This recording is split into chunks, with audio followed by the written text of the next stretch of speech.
Hello ভারতীয় জনগণ, আজকে আলোচনা করব ভারতীয় দণ্ডবিধির ৩৮২ নম্বর ধারা। তো ভারতীয় দণ্ডবিধি ৩৮২ নম্বর ধারাতে বলা আছে, যদি কোনো ব্যক্তি চুরি করতে যাচ্ছে, তো সেই চুরি করতে যাচ্ছে প্রস্তুতি নিয়ে, এমন প্রস্তুতি নিয়ে যে যদি সে চুরি করার সময় ধরা পড়ে, তাহলে যে ওকে ধরবে তাকে যেন সে আঘাত করে পালিয়ে দিতে পারে, এইভাবে সে প্রস্তুতি নিয়ে যাচ্ছে। সে প্রস্তুতি এমনও হতে পারে সে তার কোনো জায়গায় কোনো অস্ত্র রেখে দিল, ধরুন লোডেড পিস্তল রাখতে পারে বা ছুরি রাখতে পারে, যেন সে চুরি করতে গিয়ে যদি ধরা পড়ে তাহলে সে যেন ওগুলো মানে ছুরি বলুন বা পিস্তল বলুন দেখিয়ে যেন ভয়,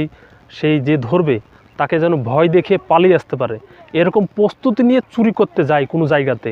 তাহলে ৩৮২ নম্বর ধারা অনুযায়ী 10 বছর পর্যন্ত জেল এবং সঙ্গে জরিমানা হবে। তো ভারতীয় আইন সুন্দরভাবে জানতে হলে এই চ্যানেলটি অবশ্যই লাইক, শেয়ার, ফলো